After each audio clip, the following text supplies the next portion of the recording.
Hi, my name's Moth. And I'm Broth. Yeah, and if you watch the first video, well, we got another one here for you. Wow, we made it. It's for We never thought we'd get this yeah, far. Two videos yeah, in. yeah. It's for Mermay. But with a twist, this is Mermay, but Oh, scary. well, you'll see mine, and you'll be like, oh, it's not scary. Speaking of yours, we did each give each other fish to draw. So, Moth, what fish did I give you?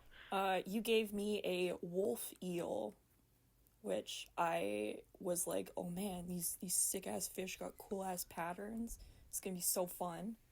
I absolutely love the wolf eel myself. So, I was so excited to see what you do.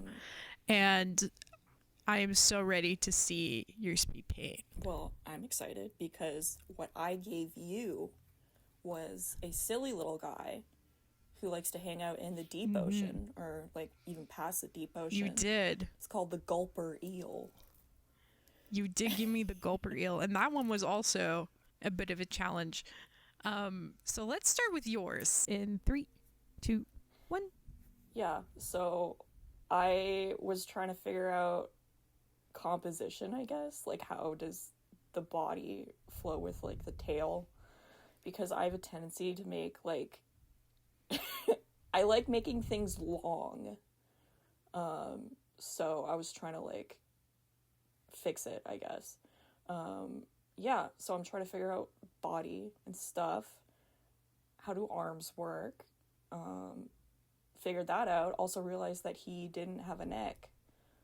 This mermaid. No, it is. It's a little gone. He is turning his Yeah, head though, yeah. so it's. The I could imagine he's like looking down. yeah, it's okay. That'll get fixed.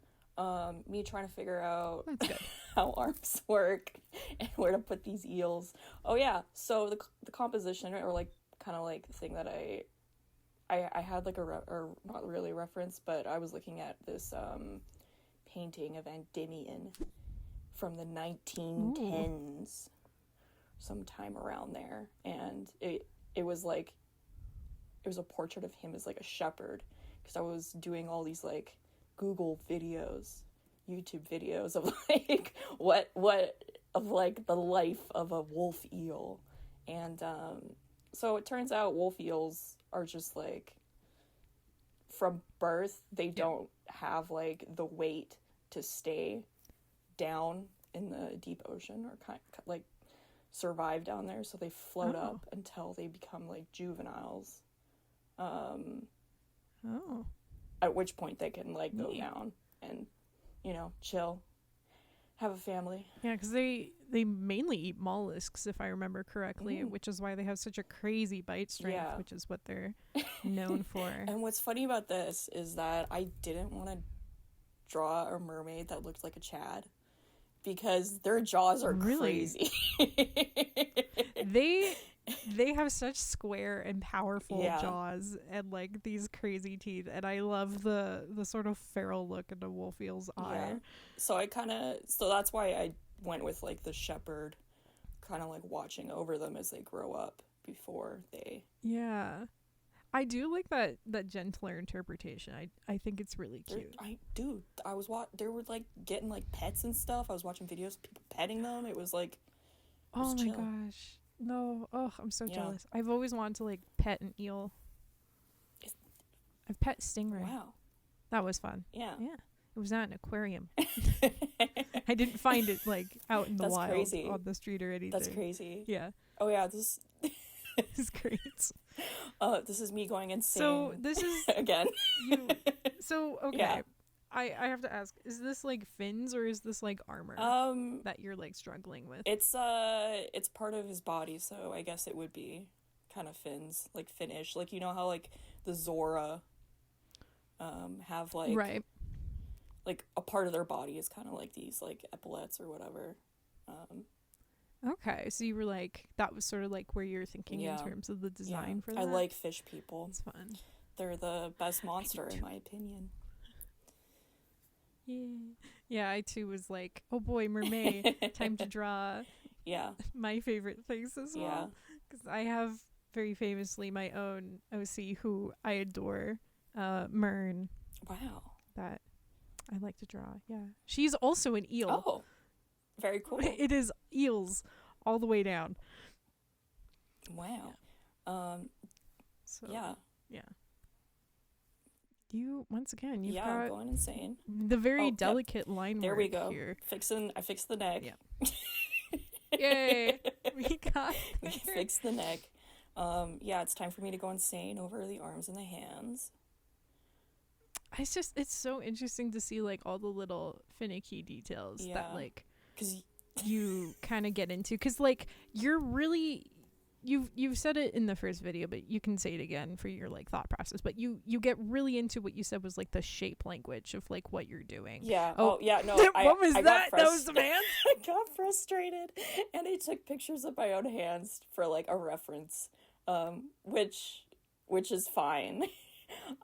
Because I was like, I have to finish this. I just love it. Game. Yeah. So you're like, I have to get this done. I'm tired of drawing hands, Mom. Yeah, I don't know. It was something to do with like the wrists, and like for some reason I couldn't like visualize it in my head, like how it would. The foreshortened one, like going out to like pet the eel. Yeah. Like I always like struggle with like, especially with like fingers, is keeping, not looking like blobs and like keeping like the distinct like finger shape is like really hard for me. Like specifically, I don't know if like you have that same issue where it's like I like to, I don't know if you know this, but I like to make yaoi hands, and I do it accidentally. Oh my gosh. I do it accidentally. Those humongo handos. Yeah, and then I realized that they look like yaoi hands, and then I gotta fix them. My biggest problem is I make my heads too big, and then my torso is too short, and I'm like, oops. Yeah, we're doing the tail, going insane again, trying to figure out at what angle and what line weight to put the tail at. Keep it at, because you have a very like delicate style for your liner. Yeah, I felt that I don't have. Your process, it's because your process is like different than mine. You like throw it out on the page and then you fix it. I want to fix it like immediately. I think that's like an interesting, and it says a lot about like our patience, I guess, too, for like certain things, because I cannot stand to be doing the same project for more than like 3 hours. I would like to do that, but I can't, because everything has to look perfect. Look at me, I'm doing like different tail like shapes, trying to figure out if I want to go more bubbly, and then realizing, oh, this is like a fish man who's probably more like the rest of his body's more angular, I guess, right? So maybe like I shouldn't go a little but I feel flowery. like that's a fun like just juxtaposition though, right? In terms of design and interest, is like varying your shape language from like these more like sharp angular junctions to these more like rounded curves. Because it kind of like, because if you want to tell the story of the shepherd, right, you want to have these like softer shapes, and like you get that sort of softness at the top from the halo the eel makes with its semicircle. So like having a more fluid tail, I feel like also helps like soften it, where it's like strong yet gentle. It's kind of like the idea, right? You nailed it. Thank you. So this is me redoing the tail. We gotta We gotta get you some confidence. You're gonna it doesn't matter, because a part of that's gonna get erased anyways, like that top part of the tail, and it's just it just doesn't matter, even though I wanted it to look perfect. Doesn't matter. It doesn't matter. And unfortunately I drew the wolf eels a little bit more like reptiles instead of fish. But I think they got a little bit of a Dunkleonostes head. But I think the way that I like color and render them probably fix that a little bit. Oh yeah, me going insane over the eye, trying to figure out the eye shape. Let's go. Yeah, me copy and pasting the eyes, because realizing it's like kind of like symmetrical. Me copy. It's symmetrical. Oh my gosh. Thank you, Symmetry Tool, Mm-hmm. for you have saved my life multiple times. I use it all the time when I'm like drawing robots. I'm like, I need to be Yeah, perfect. because they're also like they have to be symmetrical. yeah, Like they got hard for- lines. they do. It's like it's hard. We won't get into robots because this is a mermaid video. This is a mermaid video. That would be a whole different tangent. That would be a whole different tangent. That's a whole other videos. But let us know in the comments if you would be interested in a robot video. Yeah. Maybe that's something we do in the future where we design robots. OCs. Or this is just like robots this is in like your general. way of getting me to finally draw a Transformers OC. I want it so badly. Please come join me in hell. My beautiful boy. Viewer, for those unaware, I do have a Transformer OC I like desperately adore that I kind of shove in everyone's face. That I've been desperately trying to get Moth to draw one with me so we can play toys. Yeah. So tell me about your color choices here, because if I remember correctly, the wolf eel looks a bit more like blue, unless I'm completely wrong. Yeah, no, it goes kind of like a bluish green. I just was like, because I saw some wolf eels that were like kind of like reddish, I guess. Ooh. Like spotted reddish eels. Yeah. That's so fun. I wonder if that's like a region thing where it's like depending on where you are, your wolf eel is a little differently colored, like a shellless. Totally is. I think it's I was looking at the like Nordic places. I think that was it. Because they're here in Canada too, if I remember correctly. They're off the coast of BC a lot. Yeah. Ooh, and there's the stripities. Trying to figure out the stripe patterns. It's fine. Those get ignored. It doesn't matter. Me trying to and they go away. Yeah, they sure do. I like them though. That's the stripes. And I like how you've got like the gradient on the hands going up the arms. I think that's such a neat addition. I was trying to I think with the gradient I was like, okay, well his body's all one color, so how do we make it a little more fishy, I guess? Yeah. Break it up, make it. And then here is when I decided on this spotted wolf eel pattern. Ooh. Yeah, because I don't know if you noted this, but I couldn't figure out a way for the stripe patterns to flow and make it to satisfy me and make me think it looks nice instead of Nice. So are you just like erasing out like a multiplied layer? Yeah. For your highlights? Yeah. That's like I love that trick too. It's so easy. Yeah, and it creates like such stunning results. And that's your piece. Yeah, I like carving it into with like the lights and stuff, so it makes sense for me to personally do it that way. Yeah. Thanks. I love him. I'm gonna think about him later. I did draw as well. I would like to share with you what I drew, if that is all right. Oh look, you got it. You got it recorded on on Krita. It looks like. Yeah. So I found a way to record properly my application. I had to use the Xbox game bar that came with my laptop. Okay. How does that work? So it's basically just like the snippet tool. So like I can cut my rectangle around my application and it will record it. So luckily I could do that. Yeah. Because I thought it was really, well, you'll see why it was like important for me to have this. In 3, 2, 1. So I'm gonna start this off by saying this only took me an hour. Oh well. The real life speed took me an hour and 3 minutes, quite literally. Yeah. I so wish. The first thing I did. You wish, girly pop, was start with an initial like background sketch, and then I was like, this composition is boring. Yeah. So I deleted it, and then I was like, let me focus on what the eel is going to look like. So at first I had this like sort of like hat idea where it's like, what if they were inside the mouth of the gulper fish? And then I was like, what if they were the gulper fish? And I was like, that's too silly. So then I just drew a gulper eel because I was like, well, let me look at it again. And this is where I said all my like final design, and I decided that I went back to that initial idea of like a hat, and I just expanded it, where it was like, what if it was like 2 giant antennae off the side of her head that made up the entire mouth of the eel. Yeah. So I do that, and I have this sort of like, I don't really have like a good reason for this pose. It was just like, I was like, oh, what if she was like a little shy, because they're not seen often. And then so I was like, she can be like huddled up and scared because like you are a researcher who has like spotted them off the coast of Hawaii. Right. Okay. Because they sometimes like come there.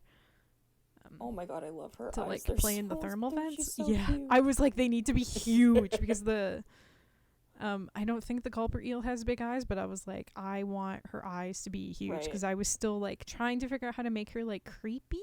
Yeah. And here's me adding in the rocks because I was like, oh, thermal vents, because those are fun. I know the culprit eel doesn't like live far enough down for thermal vents. That's not their habitat. But I was like, thermal vents are iconic. They are for this mermaid. They are for this mermaid. And here's me playing with the mouth because I wasn't happy with like the big doll mouth, and I was like, actually the side of this head looks flat, so I like rotated the canvas to get a better idea of it. Yeah. I flipped it, I should say, not rotated. And then I'm like, okay, that works enough for me. So I then worked on the arms. I went, actually, I'm not happy with that. And so she doesn't get a mouth anymore. Instead, her mouth is on the top of her head. Oh, that opens. So it like, so this is like a skate situation where this is the underside. She's like a mimic. Yeah. So she's pretending to be an eel. That's so cool. Like a culprit eel. That's so scary. Yeah. She'd like, so like she'll like float around and like this, and so like it like expands out. Yeah. It's crazy. And here's me playing around, getting ready to start my color because I was like, I just wanted to like keep the sketch like super loose. Right. Shout out gradient tool. Just to like shout out gradient tool. I had it on the wrong setting. I had it on like a radial gradient when I wanted linear, and I like did not fix it. I was like, whoops. So here's me going back in with like an airbrush to get like a little bit more specific with where I wanted the colors to end. I banned it. Sorry, my cat's screaming like right at my feet. I don't know if you can hear him or not, but he's here. I can't. So and then I started like blocking in like the large shapes with like the rocks and the background, and I don't know if it will be here or somewhere else, but there's a very funny moment where you'll see my mouse kind of pawing at the size tool and like being ineffective. Yeah. That is because of the way I had to record my screen. The Xbox game bar sits, it has like a little dongle so you can control when you stop your recording. It sits right where the size bar is. Oh no. So I had to use hotkeys to like change the size of my brush. That's fun. But there's multiple times where I forget and I'm just like pawing at the size tool. Like, I promise it's not my cat. It's like so sad. Yeah. So here's me. I'm still just like blocking things in, and I'm like, oh, I'll put some like darker blue shapes in the back, and here's me putting in some like sand detail, because like I was setting the groundwork for lighting later. Here's me making sure all the colors still look good. I made the gulper eel this more like puce, like reddish color, because I didn't want her like blending in with the rocks, right? Or the background, because gulper eels are a lot darker. They're more of this like dark brown. And oh, hey, want to see a magic trick? Yeah. This is my favorite brush for rocks. Look how detailed they are. It looks like a rock. Shout out.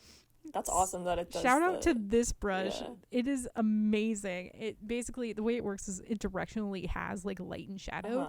So depending on which way you pull it, you can like manipulate the form of the rock, and it saves me so much time every time because I can just kind of like broadly plan where my shapes are for the shadows and then fuck around with go back in. Yeah. And like just adjust how deep and sharp they are, which I do because there's a couple spots here where I'm just like, I don't like how this looks. So there's me futzing with like the shadows and the highlights a bit more, just to like get rid of some of like the I guess the more like it looks like planned brush strokes aspect. and not like full renders of like what a rock would look like, just because there are limits to this brush. But it is so nice. Yeah, no, the way it blocks so it in, easy like, to cheat with. Yeah. It just like it takes a lot of like the rendering out of my hands. Right. Which is like great. Couldn't be me. Couldn't be you. I would hey. Yeah. Rock brush. Invest in a good rock brush. That's all I'll say. Okay. You gotta invest in rock brush. The stock is going up. Crazy, dude. It's crazy down here. Here's me just like futzing with like the thermal smoke, because I was like, oh, it's a little too chunky, but I wanted to keep it kind of chunky because I'm like, it's a background detail. I don't need to get like crazy super futzy with it. Yeah.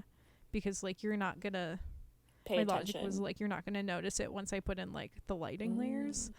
And then here's me just kind of like refining the shape a bit more, and then adding in the shadows, which I kept the same color as the sea, like the background, the darkest part. And I pretty much only use like 2 or 3 brushes for this entire thing, and this like opacity marker brush is the one I kind of abuse the most for this one. Right. It has great like opacity variation. It is like a bitch and a half sometimes to use, but if you have noticed, everything I've done so far with the rocks and the eel have all been on the same layer, because I'm insane. But yeah, here's me like blocking in the eyes, but I like it for like putting in like these base colors and then like changing them later. Because it's like the way Krita works and like its brush engines work, it's actually easier to like blend everything on like your flat color than it is to have it in like a multiply later, unless you're doing like occlusion shadows. Okay. I found that works for me. I'm sure I'm gonna get people in the comments being like, actually they're gonna actually me in my art process. I love me a square brush, but this is what I like to do. I love a square brush, and this is me. And so I like turned it really tiny to get more of my details in, and just kind of like flesh it out a bit more. And I'm not like super worried about the fact it looks like chunky and streaky, because I'm gonna go in later and blend everything with like a different brush. But I just wanted to like get it in there, the big shapes down. So like the reason I wanted to record my entire screen was to kind of illustrate better like how I'm like working from big to small with this piece, because that was like, I don't know, I feel like people say that a lot, and then like it took me a long time to understand what the hell that actually looked like. So this is what working big to small looks like. You get in the big shapes, you get in the big blocks of shadow, you futz with the details, which is what I'm doing here. I gave her some beautiful lashes. Where you did her makeup? I did her makeup. Oh, she gave her gills. Some gills. Yeah, cute. Those are important to me. I like giving them on the ribs. I feel like that's a just because like that's where they are on the fish too. Yeah, like the way the muscles kind of like look like them. Yeah, exactly. So there I am blending. Yeah. This is my favorite blending brush. Where is it? Like a watercolor? It will appear often. So it's like a textured blending brush. It has like paint smear as like an under thing, so it keeps it a little rough and more natural looking, which is why I like it. It doesn't look like smooth, like you can tell like someone with like a blending brush came through. And this is me like once again like fixing it up a little because I was like, oh, this isn't quite the nice shape I wanted. See what I mean? You do like a paint. You approach it like a painting. You don't go insane with the line art. I think I hate line art. Right. Number one, but it also depends on like what I feel that day. Like today, when I did this, I was like, I don't want to do a line art. Yeah. I was like, because I'm like, I just did something with line art. I want to do something a little more loose. That I can get done quickly. Totally. That still looks like impressive. Yeah. So that's where I was with this. And like with this brush, I can kind of get away with like less blending too. Because it's like, it's supposed to look like a marker. So you can have these super nice like bands of like light and dark after you blend it. Yeah. There's me like fussing with that hand. That hand in the back, it's fine. kind of just looks like a meat claw, and I'm like, whatever. It's in shadow. Yeah. It's not important. People aren't going to be looking at it. Which I think is an important thing to always like remember, is like, what is your audience actually going to like focus on and remember? Like, unless someone's like zooming the fuck in, they're not going to notice that that hand is mainly just a meat claw. Right. I'm looking at her eyes mainly. Yeah, exactly. You're looking at the eyes, you're looking at the big shape, and then you're looking at like the rocks in front. You're not really like stuck on her chest. You perverts. So yeah, stop looking. Don't look there. So this is me then making a copy of the gradient layer and turning it into an overlay for my lighting. And then doing a color dodge. She's so spooky. She's so spooky now, and like I love doing like an overlay gradient as like really quick like environmental lighting, because it also like helps push everything into background too. And that's like a nice layer of separation, which I really enjoyed. And eelfish, gulper eels, have this like super neat like kind of like translucent tail fluke. Nice.